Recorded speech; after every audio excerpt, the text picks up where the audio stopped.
Thank you, Superintendent. Thank you for taking time out of your day to come listen to a policy wonk. No, I know that's why you really weren't here to hear from me, but I am a policy nerd. I've been working in the state of Florida for 15 years in education policy, and so I've been in the state of Florida when we were at the bottom nationally and have been able to see a lot of the progress that has occurred in our state.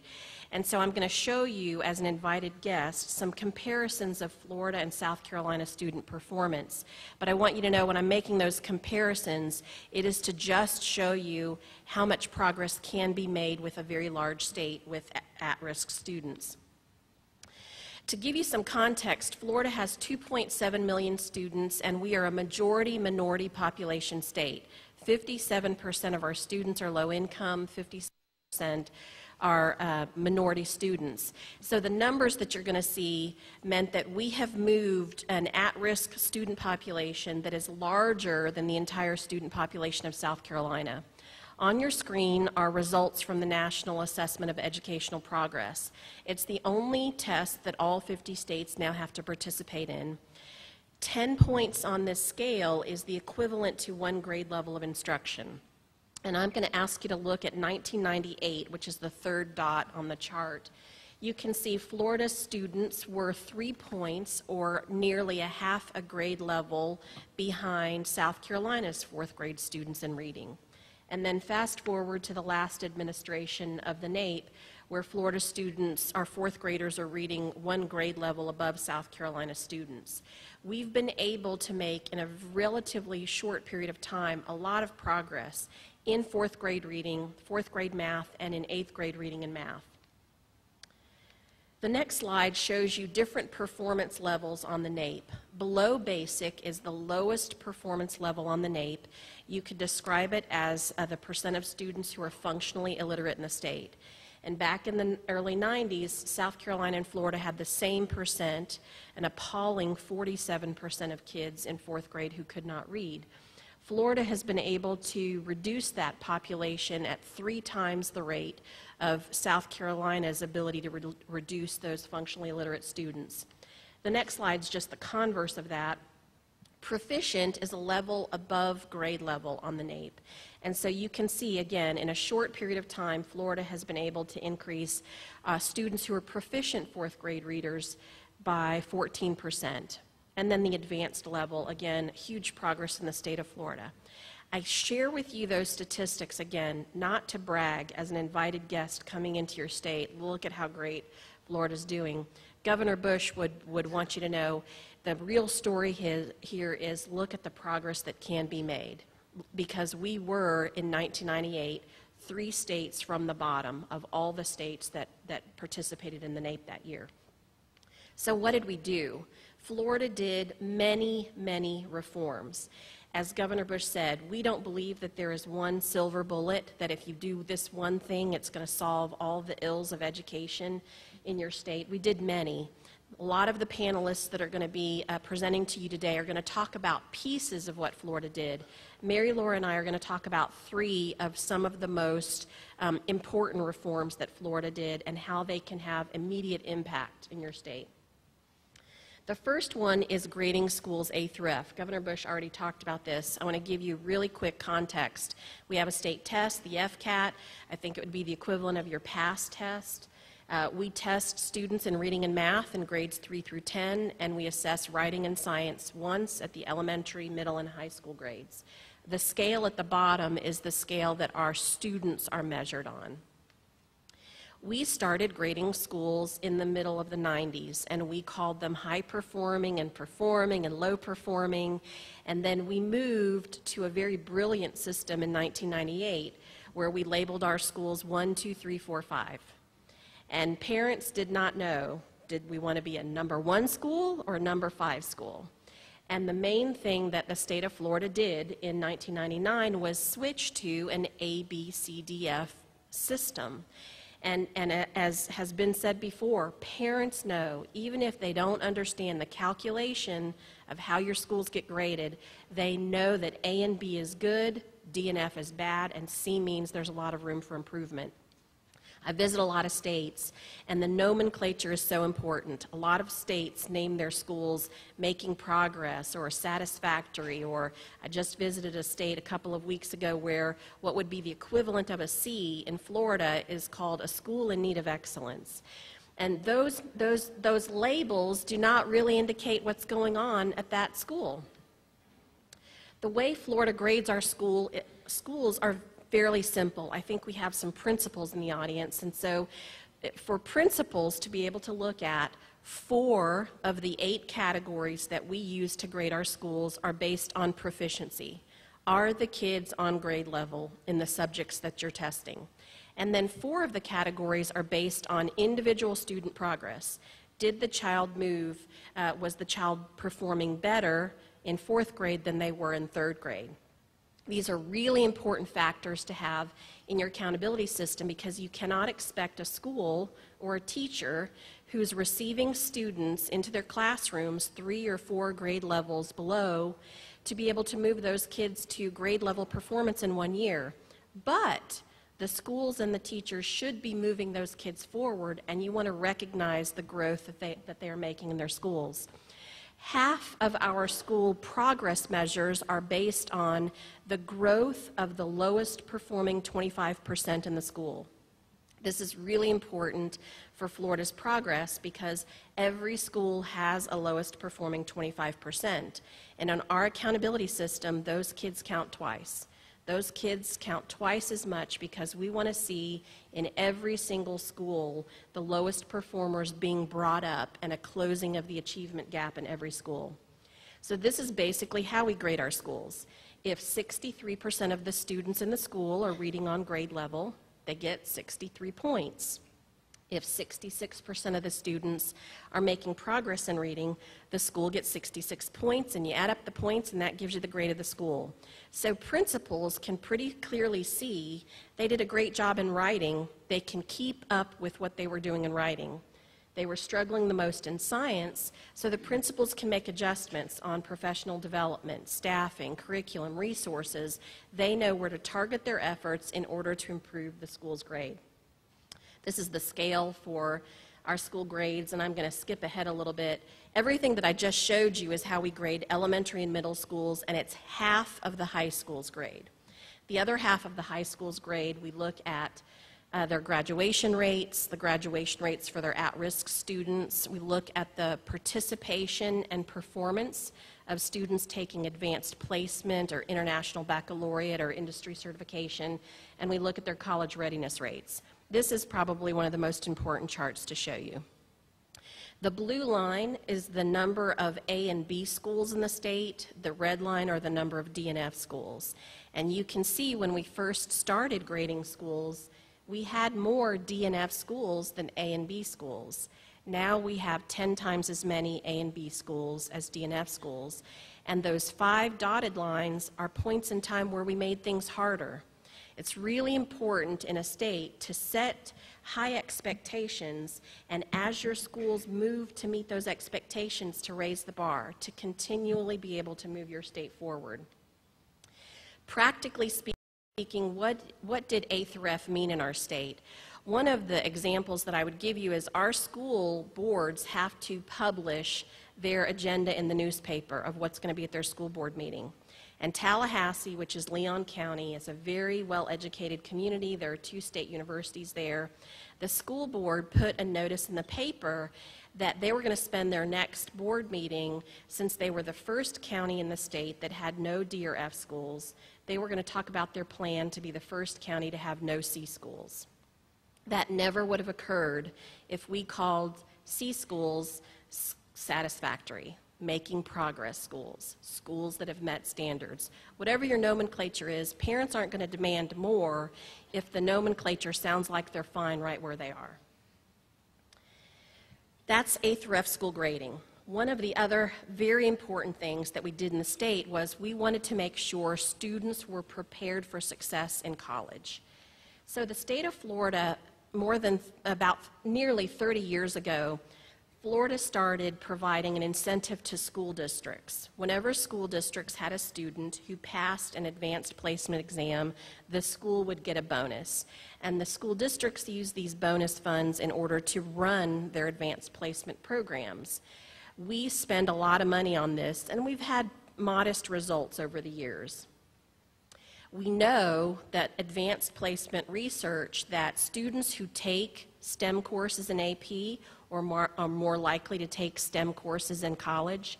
They're more likely to do better in college than students who didn't take AP courses, and they're more likely to graduate in 4 years. So our state wanted to incentivize taking AP. So we looked, and at our A-graded schools, 85% of our students took the PSAT. But in F-graded schools, less than 15% of our students did. And we saw huge gaps in minority and rural student participation. So, and a lot of these gaps were due to the cost of the test and the stigma of being the only child in the school that was going to take that PSAT test. So Florida decided to pay a small investment, and there you do need to make investments in education, to pay for free PSAT or PLAN tests for all students. We use the test score to identify which students really should be encouraged to take AP exams. We provide professional development money for teachers to learn how to teach AP courses, and the College Board provides a match for the funds that we provide for the professional development. We also started a direct incentive program. So every time a student passes an AP course, the teacher gets a $50 bonus when that child passes and earns college credit. If the teacher is teaching a student in a D or an F school, they get a $500 bonus for that student passing AP. And here are the results of the program. Literally the year after you start providing the resources for the kids to take the test, provide the resources for the teachers to learn how to teach the classes, and provide the incentives, you will see skyrocketing success in your state. And if you'll notice, the difference between 2009 and 2010, we saw another huge increase in AP test taking in the state, and that was because we put AP into the high school's grade. And when you measure in a transparent way, you will see results based on what you want measured. These are the results for our Hispanic students. We had nearly 600% increase in Hispanic students taking AP exams, more than a 700% increase for African American students taking AP exams. And we didn't just have more students taking, we had more students passing the AP exams. You can see my vision is not good. I want to say that's nearly, what, a 250% increase in students passing AP exams. Hispanic students and African American students, more than a 300% increase in passing AP exams. And when they pass AP exams for college credit, they're earning college credit, and they're more likely to pursue college, and they're going to save their families and the state money when they don't have to take that credit in college. Just a couple more results on this particular program. Florida has 40% of our 2009 graduating class had taken an AP exam compared to 26% in the rest of the country. And our African American and Hispanic students lead the nation in taking and passing AP exams. You know how much we spend on total on that program? $9 million. That's it. And if you scaled that down for the size of South Carolina, you could spend less than $5 million, which I'm sure you spend on other programs that may not produce results, and you could see huge results for your rural and your minority communities and white students who will be more encouraged to take these courses. You will see tremendous results in your state. The other thing that Florida just recently passed was access to AP. So every high school in our state, starting this year, has to offer 4 core AP courses in English language arts, math, science, and social studies. But we recognize that not every district or every high school can afford or should hire 4 AP teachers. So we let our districts offer the AP through online learning so that if you only have one student who wants to take the course, they still have access to it. The program has been incredible. We've seen real increases in AP participation, PSAT participation. The students and the parents and the state save money, and it's benefited our rural and minority students the most. These are two of the programs that Florida's done that we would love to be able to share and help South Carolina work on, and Mary Laura is going to talk about the third.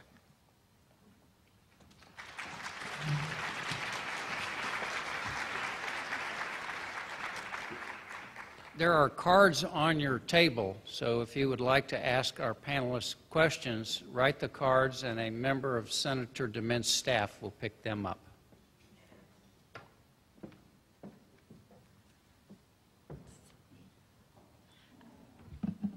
Thank you for having us here and for staying after lunch. As the superintendent said, I still consider myself a high school teacher, even though I'm no longer in the classroom. I was a high school history teacher, and so I know firsthand the importance of having students come into my classroom able to read. And so I'm going to talk to you today about Florida's third grade policy. And Patricia and I were just in Ohio for the past 2 days, and they are considering a similar policy to Florida's. And they have a much better approach to the name of their policy. They call it the K-3 Reading Guarantee. It's about guaranteeing that third graders are prepared to handle the content of fourth grade and beyond, and it's the obligation of the school system to guarantee that and then to deliver on it. So I'm going to start by showing a couple of statistics. I'm sure you're familiar with the research that came out last April by the Annie E. Casey Foundation that shows that 88% of high school dropouts were struggling readers in third grade. That is staggering. I'm going to show you two other pretty alarming statistics. I want you to focus on the bar that starts with 8. So based on the chart I just showed you, the future for struggling readers looks bad enough. But if you happen to be a poor Black or poor Hispanic student, the future is incredibly bleak. And then let's look at the financial impact. So the difference between having a high school diploma and not having a high school diploma is 10% less for the person who does not have, $10,000 less for the person who does not have that diploma, which if you look at that from a different perspective, employers are less willing to pay if you do not have a high school diploma to the tune of $10,000. So Florida's policy, even though that data was not around when we put this policy into place, we did know that through third grade, the primary focus of a primary school, K through 3, is to teach kids how to read. Not at the expense of the other areas, but that was the foundational skill that students needed. And that when you moved on to fourth grade, you were expected to be able to read so you could master the content as it goes up through high school and college. So we implemented a policy where we took the decision, the subjective decision as to whether a kid should be promoted or not out of the picture and made it an objective decision. Those are the categories that Patricia showed earlier on our third grade state test. And in level 1 in Florida, level 1 became the benchmark. Third grade students who were unable to score out of level 1 were not promoted to the fourth grade unless they were able to meet a few good cause exemptions. And just for the educators in the room and for the non-educators actually, to be in level 1 could mean a variety of things. You don't have the basic skills to read. You may not be able to sound out words. You may not be able to read fast enough. You may not know the words that you're reading, or it may be a combination of all of that. Those 6 good cause exemptions, the first 4 that you see on this list were status exemptions. If you were a student with a disability and you did not take the state test, you already have an IEP that is aimed at helping you achieve those skills. For English language learners who had had less than 2 years of instruction, for students who were previously retained.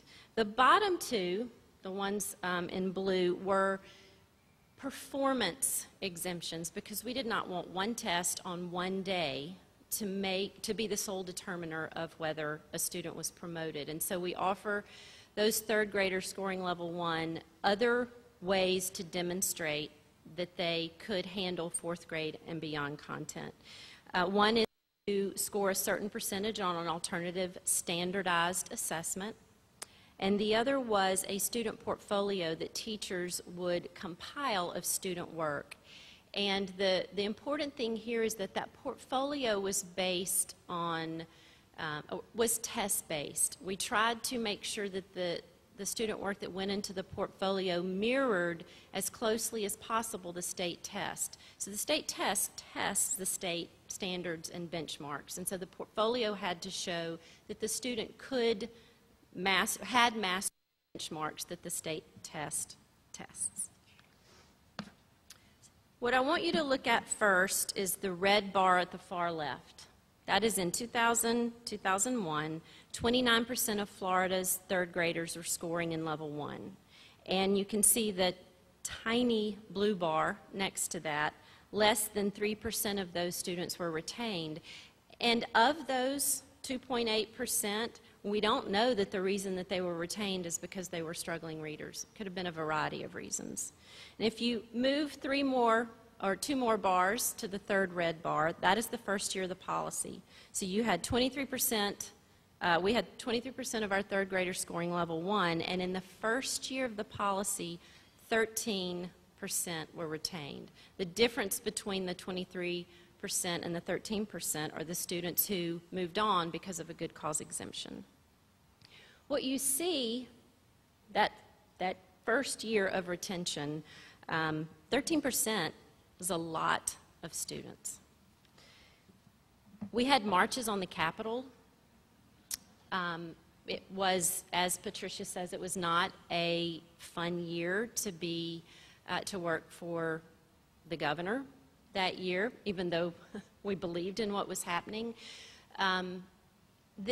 The thing that as a teacher and as a parent, I think it's important to point out is that 2 years earlier, when 29% of our students were reading at level 1, there were no marches at the Capitol. There was more concern about holding a child back than there was about almost a third of our students not reading on grade level. And so you can see that as this policy was put in place, fewer and fewer students in third grade were reading at level 1, so fewer and fewer students were having to be retained. And that is what is important about Florida's policy, is that the goal was for more students to be prepared. And the hard line in the sand that said, we are not going to send these students forward unprepared, made a difference. This is a really complicated chart, and every time I show it, I think I've got to do a better job of that. But let me tell you what I'm trying to show here. We did not create a policy that was, we're just going to send you back through third grade and hope it sticks this time. We required in law interventions that had to happen that second year in third grade. Assessments, professional development, curriculum, state-level support for those students who spent a second year in third grade because the system had not met their needs. What this shows is how intervention, the other thing that happened besides the decrease in level 1 students in third grade, was that interventions happened earlier, kindergarten, first and second grade. That schools organized themselves around reading and the focus of reading, and they made decisions that, let's don't wait until third grade is too late. We know how to teach even the most at-risk kids the skills that they need. Let's look at K-3 as a 4-year opportunity to do that.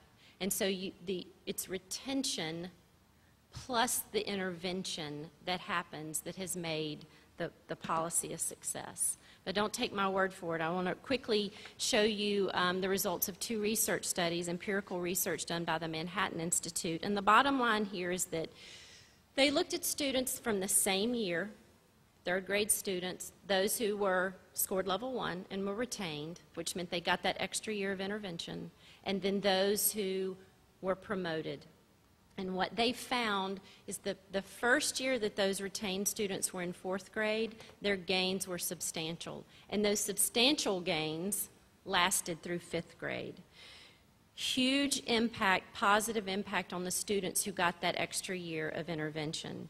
And if you look, the very last bullet here says that the policies had the greatest impact on minority student learning. And if you think back to that slide I showed you from the Casey Foundation that showed the double jeopardy, if you were a poor African American or Hispanic student, you see that those students benefited greatly from our policy. The same researchers have just released another study. They've tracked these students through 7th grade, and while the gains that they made fade slightly, they still show substantial positive benefits, those students who were promoted in reading and math in 7th grade, as well as on the 5th grade science test. And these gains were replicated on both high-stakes test as well as low-stakes test. And I'm going to quickly move to this chart. This is a chart showing our state data, state FCAT data.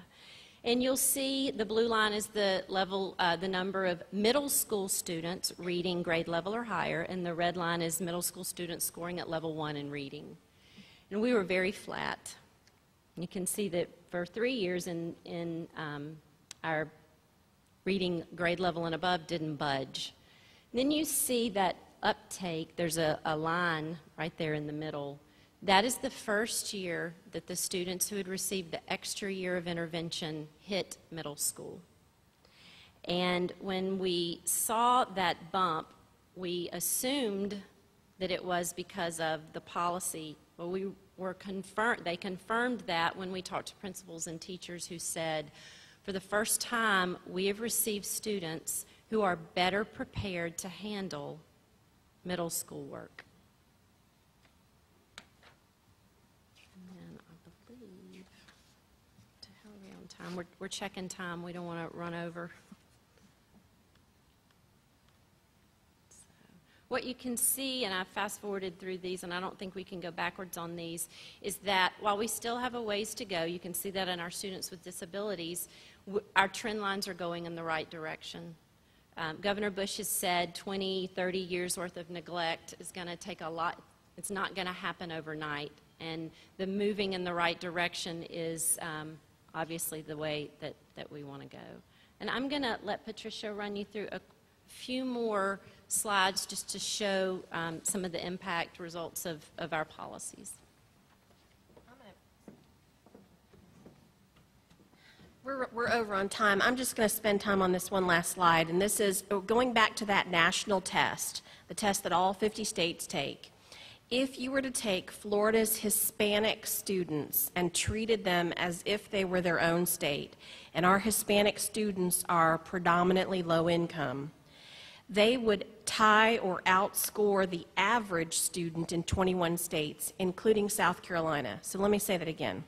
Our Hispanic students who are predominantly low income would tie or outscore the average student in the state of South Carolina. I started by saying I did not come here as a person from another state to say, wow, look at how great we're doing in the state of Florida. I came to show you we were worse. Our students were performing worse than South Carolina students in 1998, and we have been able to make tremendous progress, and I know some of the programs that we have put in place are able to be replicated and would help your students tremendously, and we would love to help you do it. Thank you.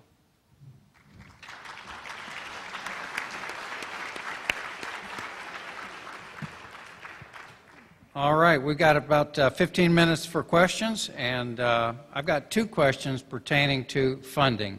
How does Florida fund education? How much is spent per pupil?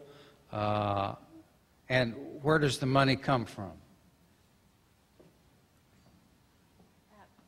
Hello, can you hear me?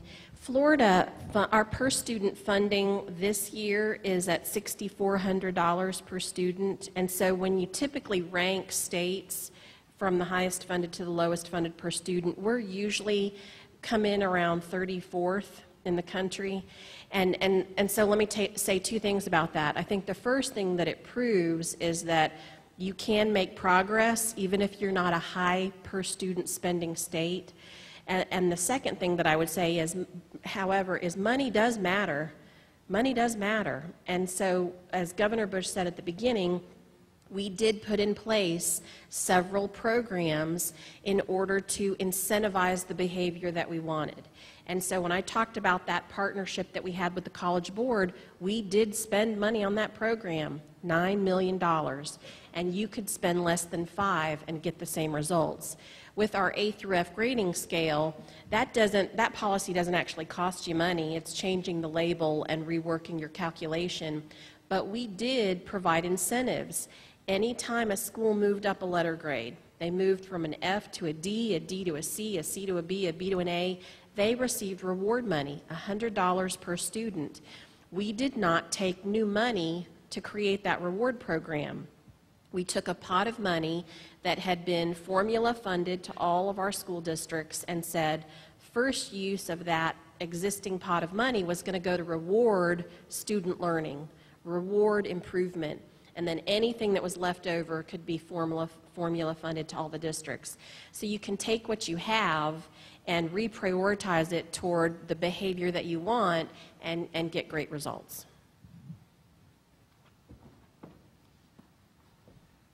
The next question pertains to volunteers in the classroom. In Florida, City Year Miami, and now in Orlando, work as volunteers in your schools. How can volunteers best work with schools and teachers? Sure. Well, we kind of get a version of this question when we go speak to other states, and the version is, how do you get parents more involved? How do you get parents more involved in your schools? Because teachers and principals will say their involvement is so critical. And I will tell you, grading schools, A, B, C, D, F, you will get parents involved. And you'll get the community involved, and you'll get everyone involved, because no one wants to have an F school in their neighborhood. No one wants to have a D school in their neighborhood. They all want to see excellence. One of the governor's chiefs of staff, when I worked there, he was divorced and his kids lived with his wife, and so he wasn't that involved in what was going on in public education at the time. And he went to a bank one morning and was waiting, wanted to make a banking transaction, and was waiting and waiting and waiting, and these two African-American mom bank tellers were doing something at a computer, and so he was getting a little frustrated, and he decided, I'm going to lean in and listen to what are they talking about. And all of a sudden, these two moms high-fived each other. They were hovering over a computer. They high-fived each other because their children's schools had just gotten a B. And I don't know about you, but I don't know if your parents hover around their computers to wait for the release of your school reports in the state of South Carolina. But when we started grading schools A through F, the day that we would release the grades on the state website, we'd get 1 million hits. People were interested if the grades were given in a format that they could understand. And as far as volunteerism and mentoring and community support, we had the United Way agencies, we had the state government agencies. When you have struggling schools that have the label of a D or an F, you can tell people exactly where you want them to send their resources. You can tell them exactly where you want them to mentor. We have a scholarship program in the state where if students score a certain SAT or ACT score and get a certain GPA and do community service, they can get a scholarship to go to college. And what happened after we implemented third grade reading policies and grading of our schools is there was a whole program called Teen Trendsetters, where high-performing high school teenagers would go in and mentor and volunteer to help the third graders who were struggling to read, and they got their community service hours out of it for their scholarship, and the little kids who were struggling readers benefited. Once you put some of these things into place, there are so many, the business community is going to want to help mentor the principals in the struggling schools, because no one wants to see, now that they see the clear label, they want to turn those schools around, and you'll be able to get more volunteerism in your schools. I was told to inform you that these slide presentations will be made available and emailed to those of you who provided an email address when you registered for the conference. I don't know if they are available online anywhere, but for those of you who provided an email address, you shall receive them. The next question pertains to standardized testing statewide. And the question is, does Florida write its own state test, or do you contract the writing of the tests out, or do you buy commercial off-the-shelf tests? So student testing in Florida, our state tests, we do a combination of both.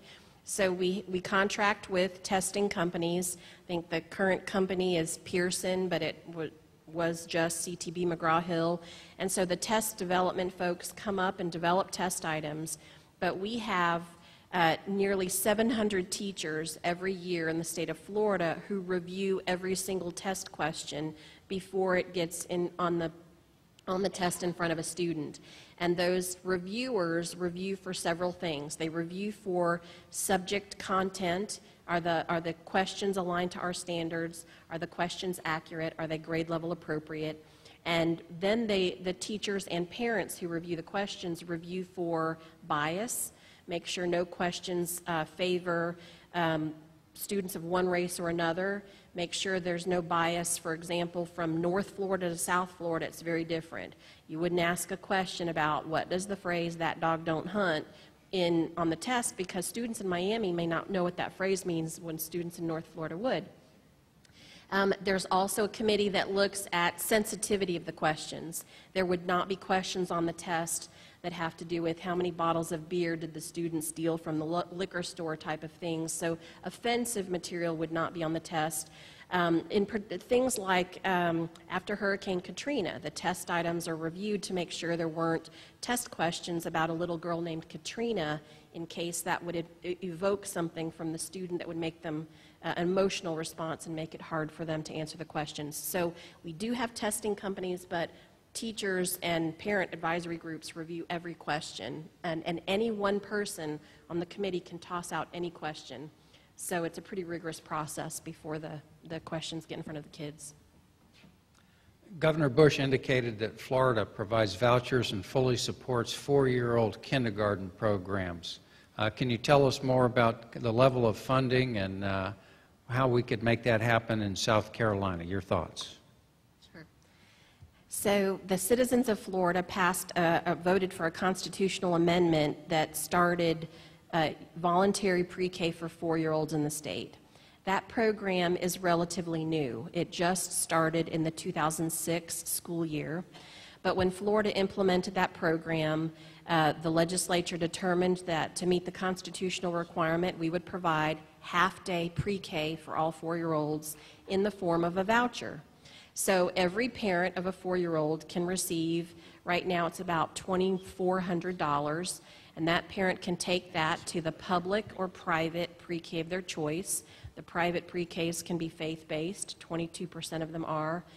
And parents of kids with disabilities who don't want to use the money to go to pre-K can use the money for services. So my 3.5-year-old son has autism, and so next year when he becomes eligible for pre-K, I could choose to send him to the public school pre-K program that I'm zoned for, one of the many private pre-Ks in the state, or I could keep him home with his grandpa and have behavioral therapists and occupational therapists come in, and I could spend the $2,400 that way. The program's relatively new, but it is the equivalent of the largest voucher in the country. 150,000 students participate.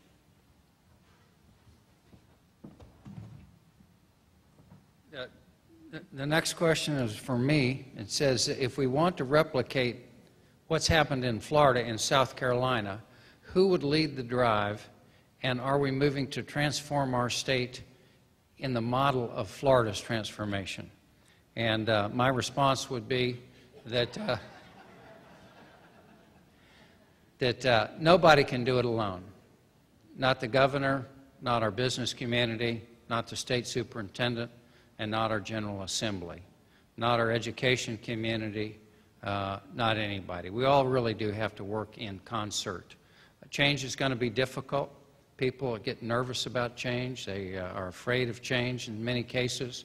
But we really do have to come together and work toward a common goal. And I think the common goal that we need to put before all of us is putting the needs of the children first. Not the system or not some people in the system, but putting the children first. And I think if we all work together in that regard, we really can move South Carolina forward in a way that some other states have. And this is our last question. And at the end of this question, we will take a 10-minute break. The question was, are the Florida results in other grades as dramatic as those in the fourth grade? The answer is fourth grade reading and math, we've seen incredible gains. Eighth grade reading and math, incredible gains. In fourth grade, in both subjects, our students are now above the national average. In eighth grade, they're about 3 points below the national average, but the growth that they've made is very good. I will tell you, as Mary Laura pointed out on that one middle school slide, where we were really flat for several years, and then we just started seeing increases in middle school in 2006. That's kind of what you can see on the national scale on our eighth grade test. Eighth grade is moving in the right direction.